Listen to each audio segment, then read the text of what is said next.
Hola, ¿qué tal? Buenas noches.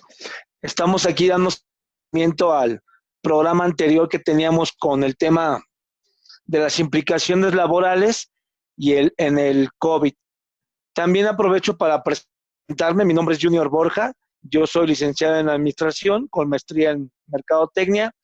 Y bien, recapitulando un poco los temas que ya habíamos hablado con los tres profesores, el profesor Abel Fernández, profesor Luis Tetzicatl y el profesor Filiberto Romo, haciendo una recapitulación a lo importante, pues les comento que esto pues, finalmente empezó a partir del 24 de marzo, cuando el gobierno federal, a través del diario oficial de la federación, pues nos ha comunicado a toda la población, ¿verdad? De poder tener identificado a los grupos vulnerables, estos adultos mayores, mujeres embarazadas, poderlas replegar de los centros de trabajo. También en algún momento avisa de las limitaciones a la industria, ¿no? Luego entonces invita a que no haya aglomeraciones y a partir de ahí se hace una secuencia de información que venimos escuchando de manera mediática, ¿sí? Y luego entonces el 30 de marzo, igual en otro anuncio, en el diario oficial de la Federación, ahí sí ya concretamente el gobierno hace la invitación a que haya suspensión de actividades públicas y privadas a nivel nacional.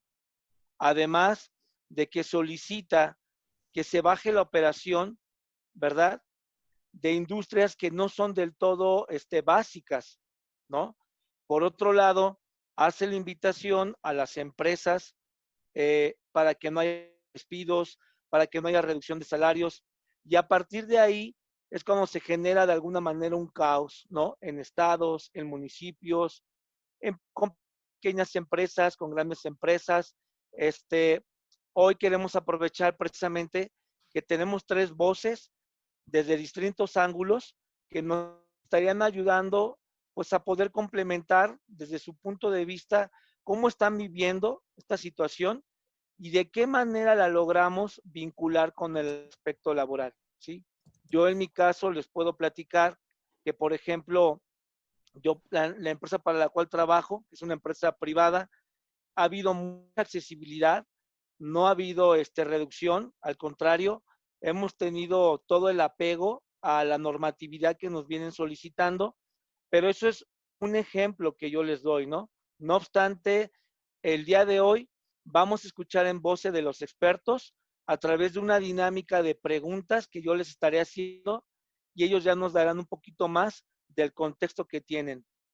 Por lo tanto, empezaremos, como lo habíamos anunciado, con el profesor Abel Fernández. Profesor Abel Fernández, buenas noches, ¿cómo está? ¿Qué tal? Buenas noches, ¿cómo están amigos? Les mando un Pues, muy, saludo a Guadalajara, la Ciudad de México y el Estado de México. Un placer. pues muchas gracias, ¿verdad? Mira, ya aquí dando seguimiento a la primera parte, Un yo abrazo a los quisiera, colegas. bien, yo quisiera preguntarte, aprovechando que tú das clases, ¿cómo estás tú viviendo el confinamiento? Pero sobre todo tú, desde tu perspectiva como profesor, ¿cómo estás buscando cumplir con tu espíritu de la docencia sin que se pierda lo esencial, ¿verdad?, de la enseñanza. Adelante, profesor. Bueno, lo que hemos estado trabajando en la Universidad Nacional Autónoma de México ha sido un programa emergente para que los profesores con los que tengamos los elementos técnicos para que podamos apoyar a nuestros alumnos de manera remota, lo hagamos. Hay muchos profesores de carrera de tiempo completo que a pesar de que tienen el dinero, a pesar de que les pagan bien, no, no están haciendo lo conducente con sus alumnos. Son displicentes, no toma, dan muchos pretextos y hay profesores que somos de asignatura y que no contamos con el dinero como el que ellos cobran, estratosférico, porque la universidad le paga muy mal a los maestros de asignatura, les paga muy bien a los de carrera, pues es una vergüenza que los de carrera no estén trabajando con los muchachos como es debido.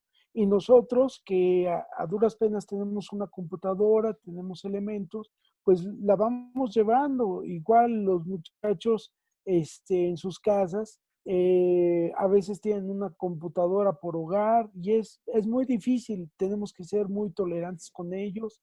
Además hay un momento de emergencia muy fuerte que en sus casas, en sus familias, el estrés y la tensión de algún familiar enfermo no les permite, como quiera, trabajar de manera adecuada. Entonces esto nos ha pegado a todos de diferentes maneras. Sin embargo, tenemos que continuar.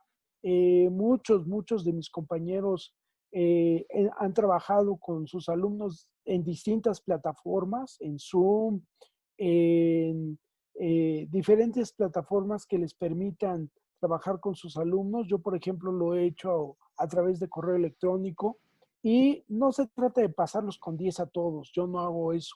Yo los evalúo de manera correcta y bueno, eso es todo. Gracias. Muchas gracias, profesor. Este, aprovechando también la invitación que le hemos hecho al profesor Luis Tetzicatl. Buenas noches, profesor. Muy buenas noches Profesor a Luis, todos. pues ¿Me escuchan? bienvenido. Claro que sí Ok. lo escuchamos. Usted hablaba en la última ocasión acerca de este desapego de los estudiantes y en general pues de la juventud. Nos gustaría ver qué implicaciones podrían tener en el mediano y largo plazo este desapego que usted está anunciando. Por favor, 3 minutos. Adelante. Bien, el problema cuando pasamos por una crisis como esta y nos vemos obligados a observar el material humano con el que se cuenta.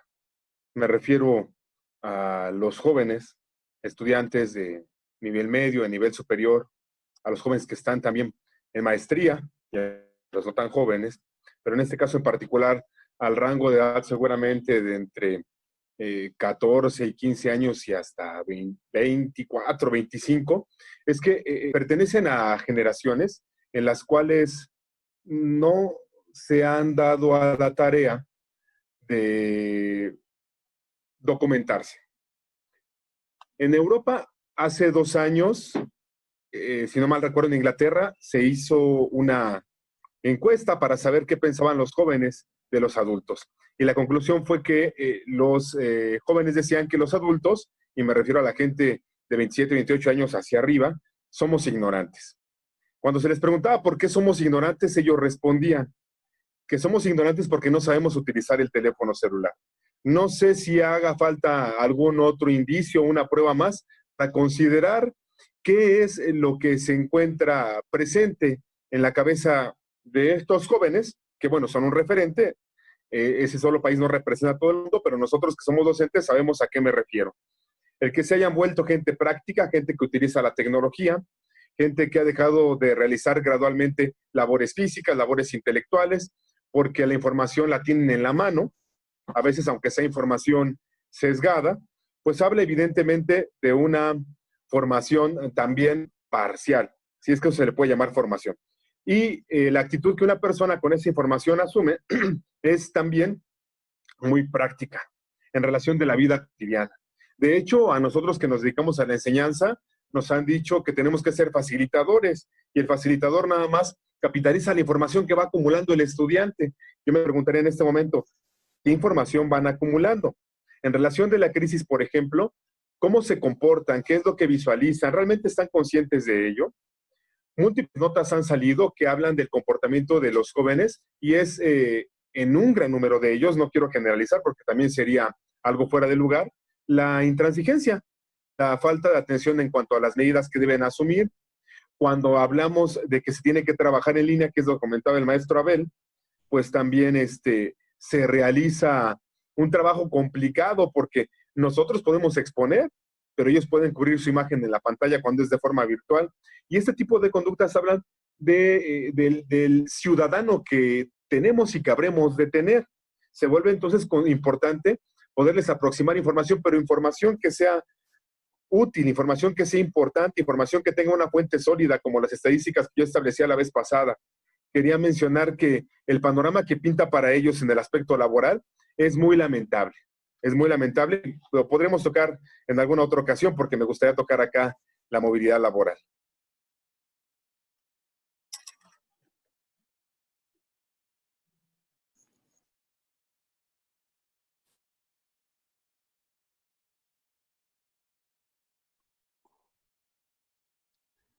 No sé, No se está escuchando. Ah, ya le escucho, ya les escucho. ya. Perfecto. Bien, adelante, profesor Fili. En su exposición anterior, usted mencionaba el tema de cómo se estaba manejando en China y en Estados Unidos. A su punto de vista, que es muy importante como historiador, que es, ¿cómo usted considera que lo está manejando el actual gobierno en México? Y qué áreas de oportunidad usted vería que se pudieran mejorar. Gracias. 3 minutos, por favor. Muchas gracias. Pues bueno, antes que nada, de todos modos, saludos aquí a los colegas, ¿no? Que están allá en Toluca, en Guadalajara. Digo, en la Ciudad de México, yo estoy en Guadalajara. Eh, pues miren, a mí me gustaría mencionar que hay algo que tú ya habías dicho respecto al inicio, digámoslo así, oficial de estas medidas. En el estado de Jalisco, ya desde el 17 de marzo se tomaron medidas conducentes a evitar ya la participación de los maestros y de los alumnos en las aulas. Entonces, este es otro problema, ¿no? Que me he encontrado y que he visto que se está dando. Em, Platicaba yo con algunos docentes que en México es el barco, nuestro secretario de Educación tendría que ser el capitán, pero lamentablemente no estamos teniendo una guía, me parece, adecuada y correcta de cómo el capitán está conduciendo este barco. Sobre todo porque hay una suerte de anarquía que se está presentando en los diferentes estados.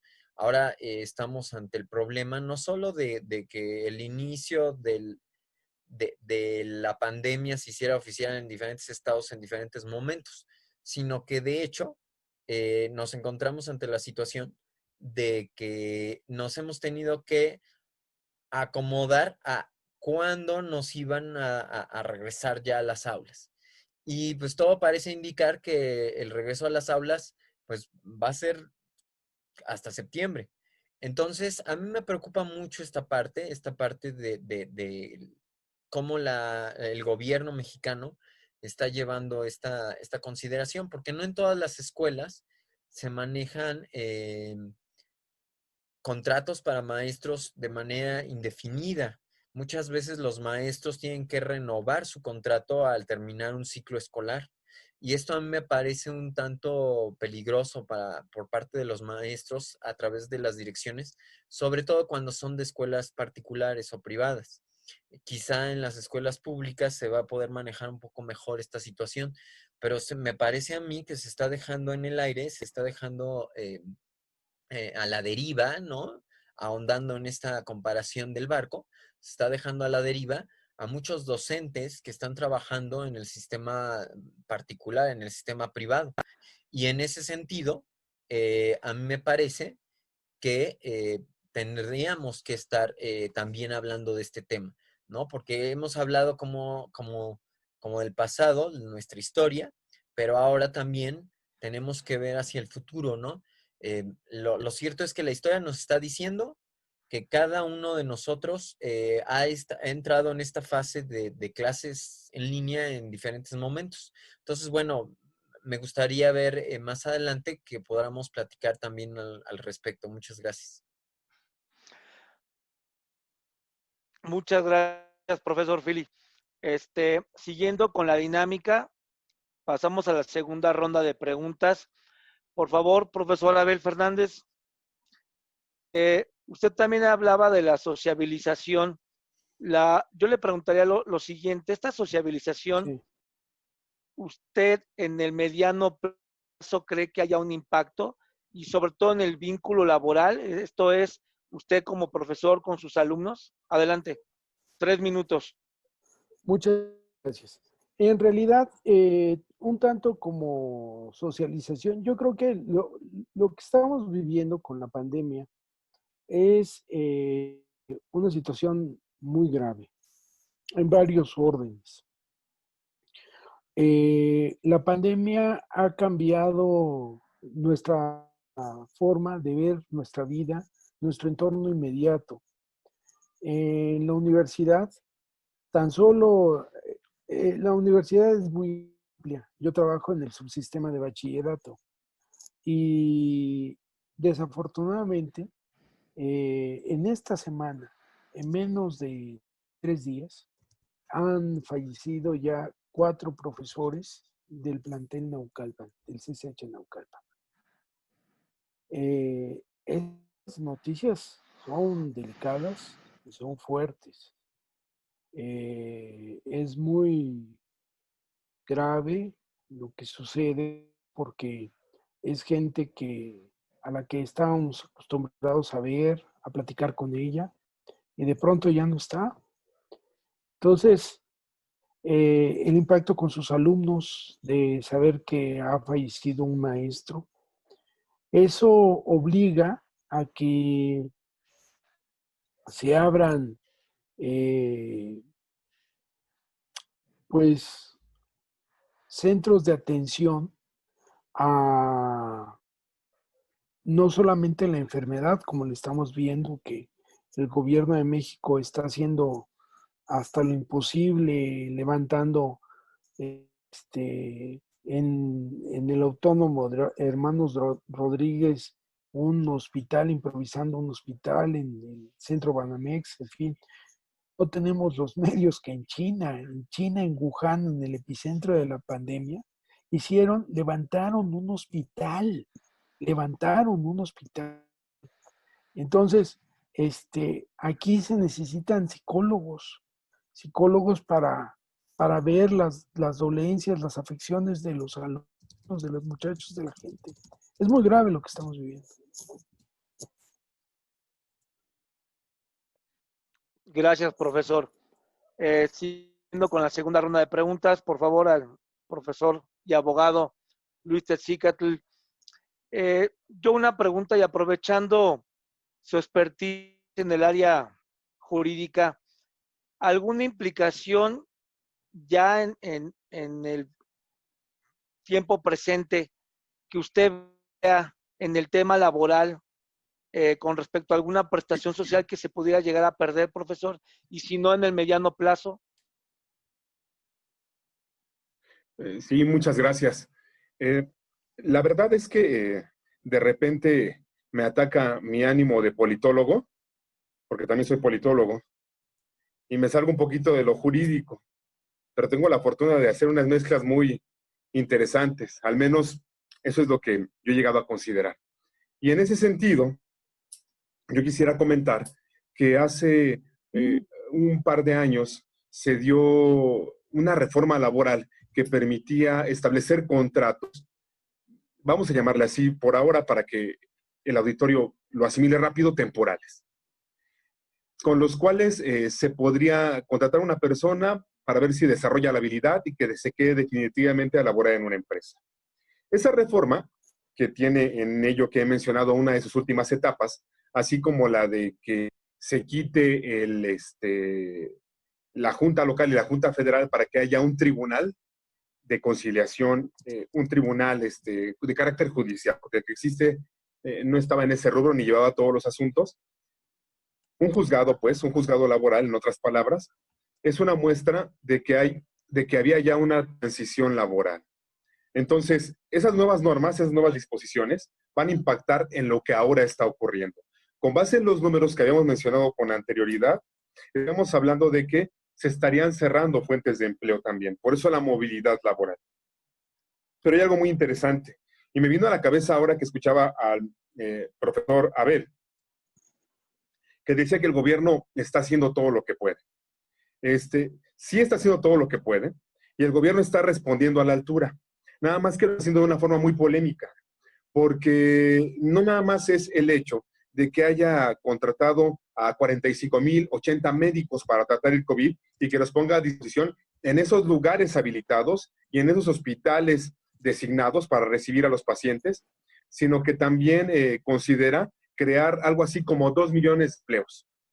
Eso es muy interesante, pero es polémico, porque la Coparmex, que bueno, no vamos a hablar de que es una gran autoridad al respecto, porque es la Confederación de Patrones, ha hablado de que se van a perder 1.3 millones de empleos para el mes de junio, en caso de que no se haga algo. Será algo así como de 8 a 9 empleos por minuto. Y lo que propone es que el gobierno federal pague el 50% de los salarios, de los que ganan de 1 a 3 salarios, de los que están en el IMSS y que lo paga a través del IMSS. Que pague una parte proporcional de los que ganan de 4 a 10 y que los que ganan de 4 a 10 reciban una disminución en el salario. ¿Por qué es polémico? Porque el gobierno sí quiere responder. Sin embargo, no va a poderlo hacer en la medida en que los empresarios piden. ¿Y qué es lo que va a pasar? Los empresarios pasan la pelota al gobierno y al rato que se dé el proceso de simplificación de relaciones por automatización, que mencionaba la vez pasada, y por recorte en virtud del escaso dinero, va a haber un gran conflicto, ¿no? Porque el gobierno va a ser responsable a la vista de todos. Gracias. Muchas gracias, profesor. Siguiendo con esta segunda ronda, pasamos con el profesor Philly. Profesor, aprovechando el área que usted domina, que es la historia, ¿algún antecedente histórico que en algún momento pudiera equipararse a lo que estamos viviendo? Y como dicen por ahí, quien no conoce su historia, no conoce su presente, podría, bueno, más bien, estaría condenado a repetirlo. ¿Usted tendría algún ejemplo al respecto? Gracias. Sí, muchas gracias, Junior. Pues mira, a mí me parece que coincido en lo fundamental con el profesor Abel Fernández. Esta situación es inédita. Ya habíamos percibido un poco, al menos aquí en México, una situación similar, si recordamos, cuando fue lo de, se había mencionado ya en la charla anterior, el caso de la influenza, pero no es comparable, es una cuestión verdaderamente inédita. Además, se basa en una situación que es, digamos, diferente en todos los sentidos. Em, para empezar, la reclusión, ¿no? En casa, la reclusión del quédate en casa y mantén la sana distancia, es un mecanismo que no se había llevado a cabo. Además, en Europa tampoco se había dado una situación tan fuerte. De hecho, creo que otra de las diferencias es el asunto de temas que ya habíamos mencionado, como la desigualdad educativa, la brecha digital. Son fenómenos que ahora más que nunca se observan debido a que la educación está dependiendo casi exclusivamente de las manos de la tecnología, del Internet. En cualquier momento tenemos un problema aquí con el Internet y nuestra charla se viene abajo, y así sucede muchas veces con los maestros y sus alumnos, en una situación muy triste, porque, por ejemplo, se venía hablando desde hace tiempo del derecho al Internet como un derecho o como una obligación del Estado para sus ciudadanos. Y pues lo que tenemos más bien son disrupciones, un aprende en casa, ¿no? Con sana distancia, con estos programas de televisión fuera de lugar y ya trasnochados que aparecen ahí. En ese sentido tenemos un retorno, a lo mejor históricamente, a esos programas que veíamos antes del Estado, en los cuales el alumno pues realmente no le daba mucha atención al asunto. Y es que el problema es, como se había mencionado aquí, que hay un analfabetismo digital.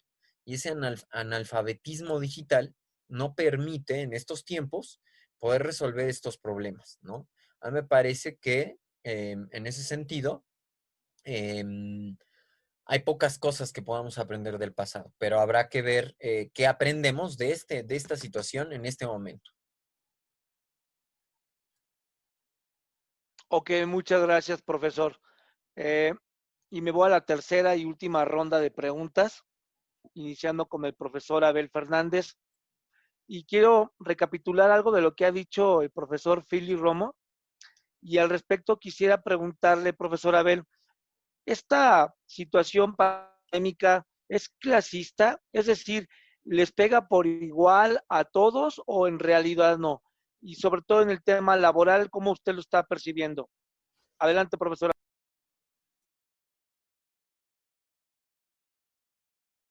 Muchas gracias, colega. En efecto, lo que decía el colega Filiberto Romo Aguilar era que en efecto estamos viviendo un momento inédito y crucial. A mí me parece que efectivamente la pandemia le da a todos. Yo recuerdo una frase lapidaria ahora sí que literalmente lapidaria, de un multimillonario. Bueno, más bien la frase de su hija, que está ya, bueno, murió este multimillonario, este, italiano, por cierto, profesor Filiberto Roma, y su hija dice, ¿de qué le sirvió a mi papá tener el montón de dinero, montañas de dinero, si al morir lo único que quería era aire para respirar? Ahí se quedó el dinero. El hombre se murió. A mí me parece que eso es contundente porque el COVID no respeta clases sociales. Es, sí, una enfermedad que le pasó factura a Italia, a España, a Estados Unidos. Es una cosa terrible. Y desafortunadamente, lo que se está viendo con esta pandemia es de que se está politizando la ciencia. Y eso es un grave riesgo porque eso pone en peligro a la humanidad, porque las potencias están peleando por una vacuna, los intereses de las farmacéuticas en a ver quién gana primero la cura y empieza a vender las medicinas. Son cosas terribles que sí la humanidad debe poner atención. Termino con esto. El presidente López Obrador mandó en sus mensajes un mensaje fuerte a la comunidad internacional, a que se privilegie a los pobres, a la gente que no tiene recursos. Eso es todo. Gracias, profesor. Y damos la palabra al profesor Tetzicatl. Y ahora aprovecho este matiz, ¿verdad?, de politólogo, y no quisiera irme si antes no preguntarle, bajo su perspectiva, ¿usted considera que se está realmente politizando las medidas de contención? Y adelante, profesor. Gracias. Definitivamente todo lo que pase dentro del Estado, a ese nivel de macroorganización, pues es algo que tiene matices políticos. En ese sentido, nosotros somos, no lo digo con orgullo, un Estado neoliberal, pero un Estado neoliberal hecho, eh, a diferencia de los que son neoliberales en el primer mundo, con la intención de brindar mano de obra y recursos naturales a las grandes empresas transnacionales. En ese sentido, se está viviendo lamentablemente esta crisis de salud como una oportunidad que se da, y lo comentaba en la reunión pasada, para modificar una parte del modelo económico. ¿Y qué parte? La que tiene que ver con el trabajo. Voy a comentarles brevemente algo en lo que me quedé en mi intervención anterior, y es que la Coparmex calcula que se perderán 1.3 millones, lo dijo hace un par de días a través de su dirigente. Ese mismo día, el IMSS dijo que se perderían, que se habían perdido ya, 685,000 empleos en marzo y abril. Y también dice el presidente en un anuncio que da a nivel nacional que él calcula, así lo expresó, que se va a perder 1 millón de empleos. La realidad es que estamos hablando, sí, de alrededor de 8 empleos por minuto, los que se calcula que se pueden perder. Y la salida del presidente es loable, La verdad es que sí es noble y al margen de cualquier interés mezquino de una empresa privada. Y él dice, con el TEMEC van a generarse empleos. También dice, con los programas sociales, por ejemplo, él menciona mejoramiento urbano, jóvenes construyendo el futuro, habla de los proyectos como el Tren Maya, la refinería Dos Bocas, el Banco de Bienestar que está ampliando sus sucursales, el aeropuerto Felipe Ángeles, y es la intención que él tiene de brindar empleo. El problema es que ese empleo va a ser temporal. El problema es que ese empleo no va a llegar realmente a poder sustituir lo que se está perdiendo en las empresas. Pero el mayor problema es que las empresas, siendo el principal actor económico y que tiene a su cargo también la oferta de empleo, porque ese es el modelo neoliberal, no asume su papel. Y entonces, hace rato decía, le va a pasar la bolita al gobierno y al rato que se pierdan los empleos, porque ellos van a decir que no son redituables. ¿Qué es lo que va a pasar? Van a decir culpa del gobierno. Y hay que tener mucho cuidado con eso, porque ellos son los principales beneficiados de un modelo como el que tenemos. Y que no asuman su responsabilidad es muy lamentable, y que lo aprovechen para automatizar en los procesos de trabajo y virtualizarlos para generarse mayores ganancias es algo en lo que tenemos que poner mucha atención. Muy amables. Gracias, profesor. Y ya acabando con esta tercera ronda, para pasar a las conclusiones, me sigo con el profesor Filiberto. Y aquí, por ejemplo, yo quisiera aprovechar y preguntarle al profesor estas implicaciones que hoy, por ejemplo, con el autoconfinamiento, con el tema de las relaciones que están viendo cooptadas, ¿usted cree que realmente podamos llegar a la normalidad?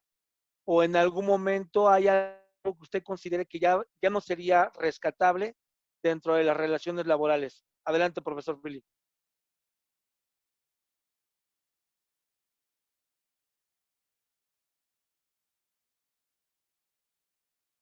No se escucha, profesor Filiberto, no se escucha. Perdón, una Bueno, disculpa. ¿Me escuchan ya? ya lo escuchamos. ¿Sí me escuchó la pregunta, profesor? Sí, claro que sí. Le Adelante. comentaba que estoy muy preocupado por la situación porque realmente me parece que en la coyuntura en la que estamos viviendo, el sistema, ¿no? El sistema económico, pues lamentablemente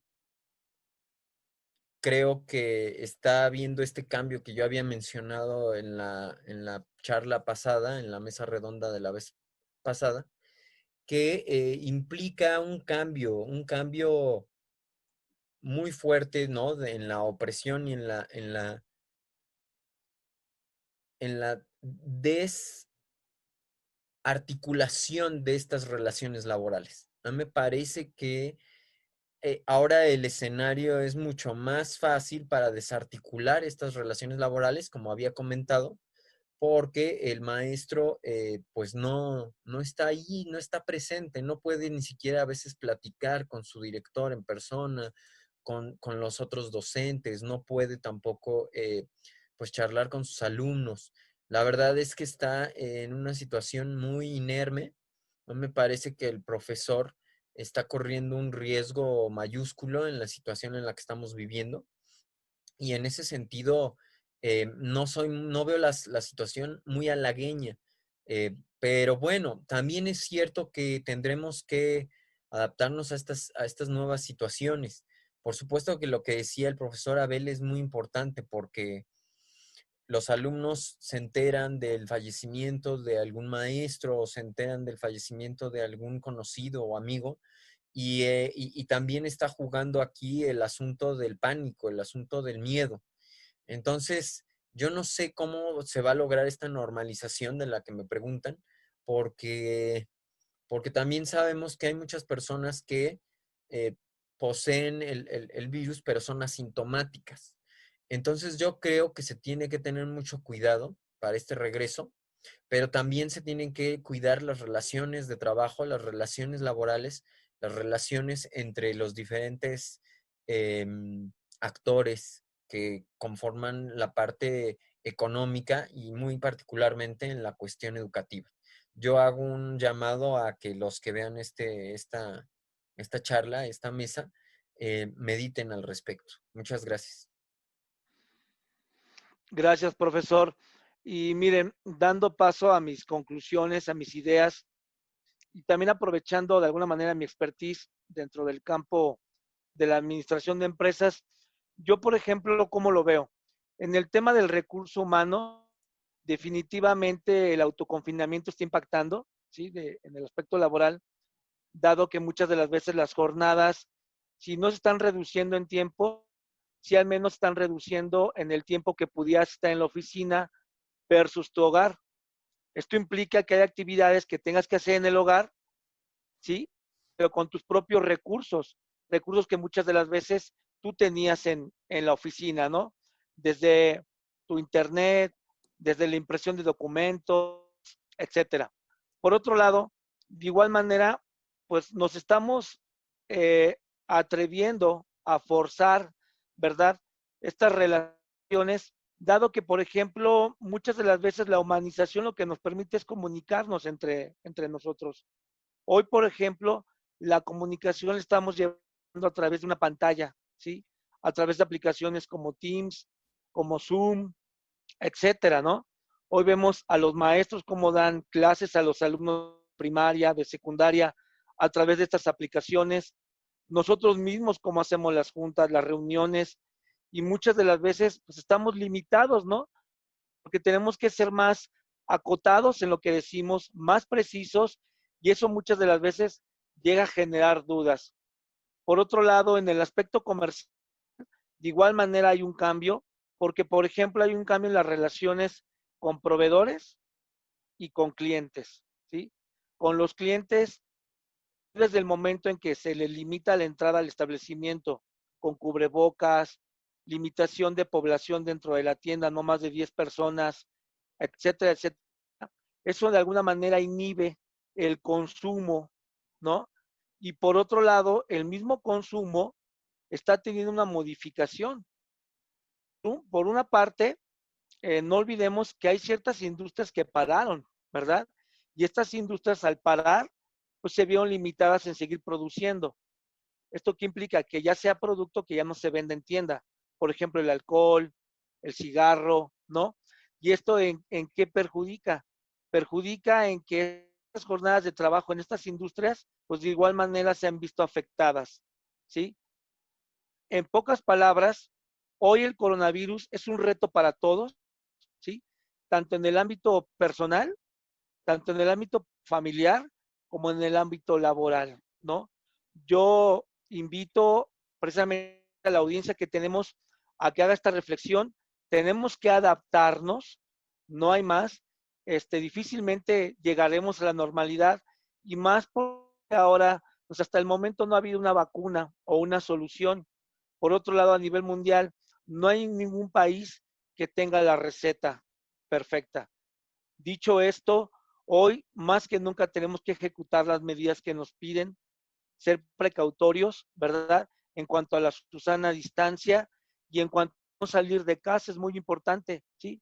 Y sobre todo, mi invitación es hacer conciencia, a generar duda y a través de la duda podemos seguir, por ejemplo, encontrando las respuestas. Aprovecho luego entonces para terminar y darle 2 minutos a cada quien para que pueda despedirse y de igual forma a su conclusión. Adelante, profesor Abel.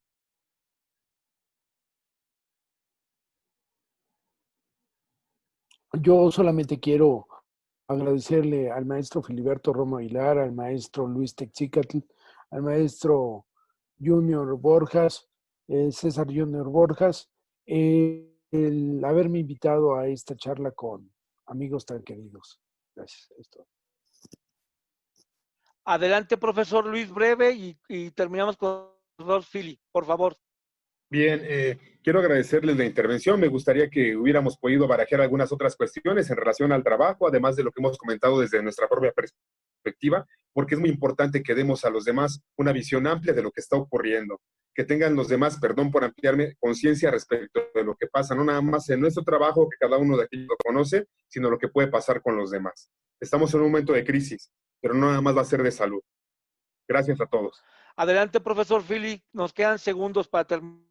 Claro que sí, muchas gracias. Pues también un gusto haber participado nuevamente con los maestros Luis, con el maestro Abel, con usted, como moderador, César Junior. Pues les agradezco mucho, que hayamos podido participar todos en esta reunión. Y pues efectivamente, sigamos estudiando y profundizando en esta historia para poder conocer mejor nuestro futuro. Ok, pues muchas gracias.